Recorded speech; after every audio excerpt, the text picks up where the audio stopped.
Salut, bonjour, salutations, on se retrouve aujourd'hui pour une nouvelle vidéo sur ma chaîne Euriel Guéry. J'ai beaucoup d'énergie, j'ai déjà tourné 2 vidéos, mais franchement ça ne s'arrête pas cette énergie, donc j'en tourne une 3e. Aujourd'hui on va parler de mes séries préférées, j'ai déjà fait un épisode sur mes films préférés, et je vous avais posé la question, mais en fait la vidéo elle est même pas sortie, de est-ce que vous vouliez un épisode sur mes séries préférées, mais du coup bah je le fais moi-même parce qu'en vrai j'en ai trop envie. Et juste avant que je commence, n'hésite pas à t'abonner à cette chaîne YouTube si ce n'est pas encore fait et à liker cette vidéo si elle te plaît, et c'est parti! Du coup j'ai fait un peu 2 catégories, il y en a une c'est plutôt les séries drôles et il y en a une c'est un peu les autres séries. Je dirais que les séries drôles c'est plus des séries avec des épisodes courts, qui font rigoler, où il y a quand même une histoire, genre 2-3 épisodes vont être tristes mais en gros tu vas pas chialer pendant toute la série, et les autres bah vous verrez. Du coup dans les séries drôles, la première série que j'ai mise c'est Friends. Friends pour moi c'est ma série confort, genre quand je vais pas bien je mets un petit épisode de Friends et bah ça va mieux. Franchement maintenant je connais la série par cœur, du coup je suis pas obligée de la regarder dans l'ordre, genre des fois j'ai juste envie de regarder un épisode, genre je sais pas, l'épisode où ils font le jeu là pour savoir qui aura l'appartement par exemple, j'aime beaucoup, du coup des fois je le mets, enfin il y a plein d'épisodes comme ça que je préfère et du coup bah je les regarde quoi. Du coup pour ceux qui connaissent pas Friends, je ne sais pas si ça existe, il y a 10 saisons, chaque saison a genre 25 épisodes, genre entre 20 et 25 épisodes, mais chaque épisode dure genre 20 minutes, bon ça va quand même vous prendre longtemps de la regarder mais ça va. C'est l'histoire de 6 potes, on a Ross, Rachel, Chandler, Monica, Joey et Phoebe. Ils ont tous des personnalités très différentes et en gros c'est juste sur leur vie de potes, les petites histoires qui leur arrivent, ils ont tous un métier un peu différent. Joey est acteur, Rachel elle est serveuse au début, Monica elle travaille dans la cuisine, Chandler il travaille dans personne ne sait, Phoebe elle est masseuse et j'ai oublié Ross il est paléontologue. Du coup franchement c'est plutôt fun, ils ont tous une vie très différente. C'est une série qui a commencé dans les années 90 et qui du coup manque cruellement de représentation. Il y a aussi des blagues qui sont homophobes et transphobes. Personnellement, en tant que personne LGBT, j'arrive à passer au-dessus, à me dire que c'était une autre époque, que les scénaristes aujourd'hui ils regardent ce qu'ils ont fait, ils ont dit que voilà ils auraient aimé faire des blagues différentes, etc. Du coup moi j'arrive à passer au-dessus. Après je sais qu'il y a des personnes LGBT qui arrivent pas, parce que c'est vrai que les blagues peuvent être blessantes. Franchement perso maintenant que j'ai... En fait il y a genre 2-3 épisodes qui sont centrés sur ces blagues, mais vu que moi je regarde que mes épisodes préférés, bah je regarde pas ceux-là. Et oui on a un peu cette masculinité qui peut être un peu parfois toxique, etc. Mais franchement, si vous passez au-dessus en vous disant, bah franchement, ça commence un peu à dater quand même il y a 30 ans, 35 ans, ben finalement c'est une bonne série dans le sens où c'est drôle, franchement perso ça me tue de rire, il y a de la quantité, vous allez pas la finir demain la série, vous avez le temps, c'est des bons acteurs, enfin c'est sympa perso, ça me réchauffe le cœur.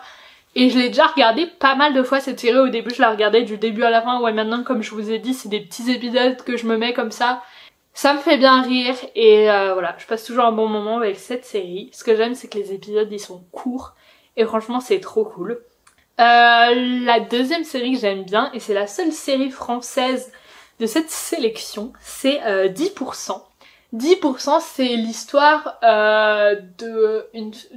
d'agents d'acteurs qui sont donc dans une agence.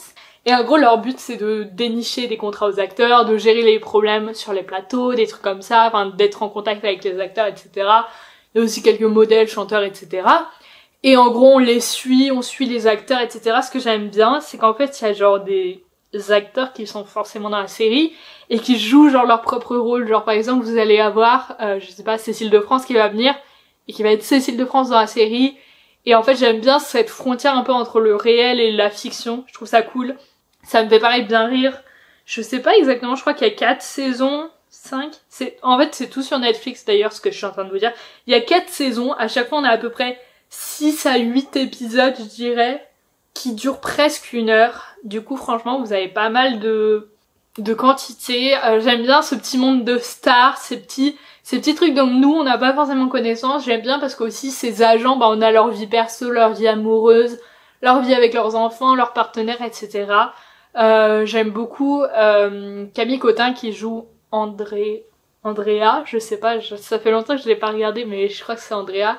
Et ouais, j'aime beaucoup les acteurs, ils sont franchement cool et c'est vraiment une bonne série française qui en plus sur Netflix c'est assez rare. Du coup, allez vous régaler. La série d'après, c'est Young Sheldon. Young Sheldon, c'est une sorte de spin-off réalisé à partir de The Big Bang Theory sur le personnage de Sheldon, vous l'avez deviné. Young Sheldon, j'ai pas encore vu toutes les saisons et ça m'énerve. Genre là, la saison 7, elle est en train d'être diffusée aux États-Unis. Et sur Netflix France, on a que les 5 premières saisons. Genre, donnez-moi au moins la saison 6. Du coup, bah, il y aura 7 saisons au total. On a à peu près 20 épisodes par saison qui durent 15-20 minutes, je dirais. Donc, les épisodes sont courts. Mais la série, elle est franchement cool. C'est sur un petit garçon avec des traits autistiques. Il est pas diagnostiqué autiste parce qu'en gros, ça se passe dans les années 80 au Texas. Donc voilà, vous pouvez vous douter qu'il est pas diagnostiqué. Mais en gros, il a des traits autistiques. Il est très intelligent, il a sauté plein de classes, il adore la science. Et c'est sur sa famille qui est du coup très religieuse au Texas dans les années 80. Leur petite vie de famille, mais la vie aussi de Sheldon à l'université, etc. Parce que c'est un petit garçon qui est déjà à l'université. Ce que je trouve très cool, c'est que dans The Big Bang Theory, perso, j'aime bien The Big Bang Theory, mais c'est une série que j'ai regardée une fois et que j'ai jamais re-regardée. Alors que Young Sheldon, ça me fait vraiment bien rire. C'est vraiment confort et je l'ai déjà regardé plusieurs fois, donc vraiment cool. J'aime bien les acteurs, franchement ils sont doués et je sais pas, ouais, ça me fait bien rire. Voilà, c'est une série cool. La série d'après c'est The Good Place. Donc The Good Place, je dirais qu'il y a 5 saisons à peu près. The Good Place, c'est peut-être celui qui a une vraie histoire, dans le sens où toutes les autres que je viens de vous dire, Friends, bah le schéma narratif il est pas fou, genre c'est une bande d'amis. Young Sheldon, bah c'est un petit garçon. À la limite 10% on a plus un vrai schéma narratif, mais The Good Place, vous avez 4 saisons avec à chaque fois une quinzaine d'épisodes, je dirais, ouais, qui font une vingtaine de minutes. Et The Good Place, le principe c'est que t'es dans un monde où quand tu meurs, tu vas soit in the good place ou the bad place, donc le bon endroit ou le mauvais endroit, je sais pas comment ils l'ont traduit en français. Et en gros, comment t'y vas? Bah pour aller dans The Good Place, faut vraiment être la personne la plus gentille que t'aies vue au monde. Et Eleanor, elle se réveille dans The Good Place après sa mort et elle se rend bien compte qu'elle est pas censée être là parce que bah c'était un peu une merde dans sa vie en gros. Et du coup elle se dit bah je suis pas censée être là, et en vrai c'est drôle parce que ça se passe après la mort donc il peut rien se passer de grave. Enfin c'est drôle de se dire que tous les personnages sont déjà morts. Et moi ce que j'aime bien c'est qu'il y a plein de rebondissements mais jamais tu te dis ah non là ils sont allés trop loin. Parce qu'en fait c'est après la mort donc ils peuvent pas aller trop loin quoi, genre tout est déjà imaginé. Ce que je trouve intéressant c'est que ça a pas choisi une religion particulière genre dans la série. Genre quand il y a plusieurs moments où genre les personnages sont en mode du coup qui avait raison, est-ce que c'était les chrétiens, les musulmans, les juifs, c'est en mode bah personne hein. Et ce que j'aime bien c'est que ça je veux dire, ils auraient pu refaire le paradis et l'enfer, en fait, c'est ça que je veux dire. Ils auraient pu rester dans des schémas hyper typiques. Et là, en fait, ce qui est drôle, c'est que ça remet vachement en cause toutes ces choses qu'on connaît sans pour autant moquer la religion ni rien. Mais je trouve ça rigolo parce que on est sur un schéma complètement différent. Les personnages, ils sont tous drôles. Le gars, je sais plus comment il s'appelle, mais franchement, il me fait mourir de rire parce qu'il est vachement stressé. Genre, t'es déjà mort, mec, déstresse-toi, mais non. J'ai plus son prénom. J'avais plus à m'en rappeler, enfin bref. Et ça remet plein de sujets sociétaux en question, donc j'aime vraiment beaucoup. Du coup voilà, ça c'était plutôt pour les séries qui me font rire, que je regarde un peu quand je suis déprimée. Les séries d'après, franchement, elles vous feront pas rire énormément, mais c'est plutôt des séries que je regarde pour l'histoire, on va dire, pour l'histoire, on va dire. Du coup, la série d'après, c'est The 100, les 100, qui vient d'être retirée de Netflix aussi. J'ai découvert ça je sais pas si là il y est encore, je crois que c'était au 31 mars, donc non. Mais franchement, je suis super dégoûtée, c'est une de mes séries, ouais ils l'ont enlevé, c'est une de mes séries préférées et je suis trop dégoûtée. Donc laissant le principe, c'est que vous êtes dans un monde où il y a eu genre une guerre nucléaire et les seules personnes qui ont survécu, c'est celles qui étaient dans la station spatiale. Sauf que la station spatiale, bah il y a plein de gens qui se sont reproduits depuis, comme vous pouvez vous en douter. Elle est un peu en train de partir en cacahuète et bah ils ont plus assez d'oxygène. Et qu'est-ce qu'ils vont faire? Ils vont se dire on va envoyer 100 détenus mineurs sur Terre et voir si on peut survivre ou pas. Du coup ils envoient 100 détenus. Après il se passe des tas d'aventures, genre vraiment des tas. Il y a des moments où je sais pas trop ce que les scénaristes ils avaient fumé mais c'est parti trop loin. Perso, mes saisons préférées, il y en a 7. 7 comme ça, pas comme ça. Enfin, comme ça, pas comme ça. Mais j'adore les 4 premières saisons, c'est vraiment genre ma vie. La 5e saison, c'est genre ouais, c'est sympa. Les 2 dernières saisons, mais les gars, où vous êtes allés où pour écrire ça? Genre, au bout d'un moment, si vous avez plus d'idées, vous avez le droit de vous arrêter, hein. Genre, personne ne vous met un pistolet sur la tête en vous disant d'écrire. C'est n'importe quoi. J'aime pas les 2 dernières saisons. En fait, j'ai regardé la série là, il y a pas longtemps. Et vraiment, la saison 7, surtout la saison 7, elle m'a saoulée, mais à un point. Genre, pourquoi? Genre, franchement, non, je suis saoulée. Mais les 4 premières saisons sont vraiment bien. La 5, franchement, est sympa aussi. La 6, vous commencez à vous dire que c'est parti. Et la 7, franchement, elle va vous énerver, elle va vous mettre en colère. Ne la regardez pas. Et ouais, non, franchement, c'est une série que j'adore. Parce que c'est une des premières séries que j'ai regardées, genre quand j'étais en 3e, je dirais. Et franchement, je l'ai adorée direct. Et j'aime pas ce qu'ils ont fait avec la suite, mais bon. C'est pas ma faute, mais ouais, j'aime beaucoup parce que ça aborde plein de sujets, il y a plein d'aventures, etc. Et c'est vraiment cool. Et désolé, c'est plus sur Netflix, mais voilà. La série d'après, c'est Uneven E, qui pour le coup est toujours sur Netflix, vous en faites pas. Uneven E, c'est 5 saisons, je dirais. 4, 3 saisons. Oui, parce que ça a pas été renouvelé. Avec genre 7 épisodes, et les épisodes par contre ils sont longs, faut vous accrocher, genre le premier il fait 1h28. Dans d'autres endroits ça s'appelle un film, mais là c'est un épisode.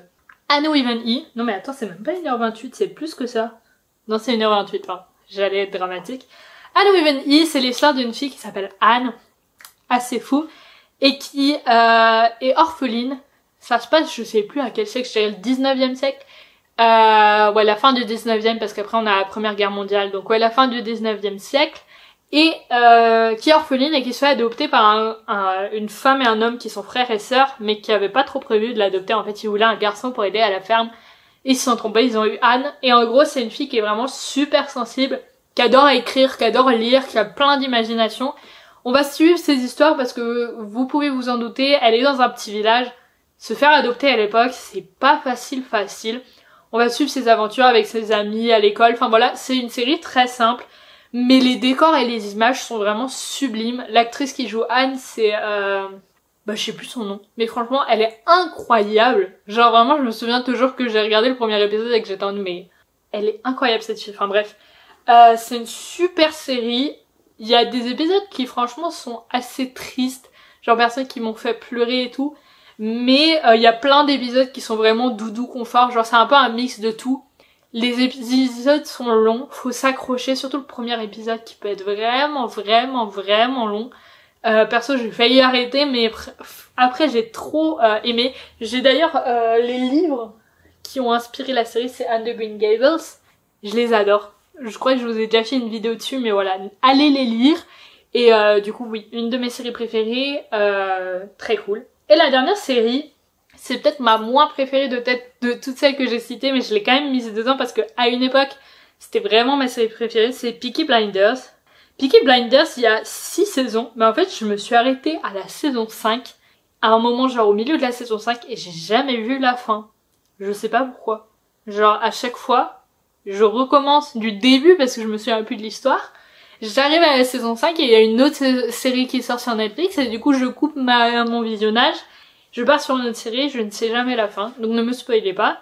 J'aime cette série mais elle est très noire, très violente, très sanglante, franchement faites attention, si c'est pas des thèmes pour vous, bah n'y allez pas. On est voilà sur un gang en quelque sorte de frères, les Peaky Blinders, qui est vers les années 1905 au début je dirais, non c'est après la Première Guerre mondiale.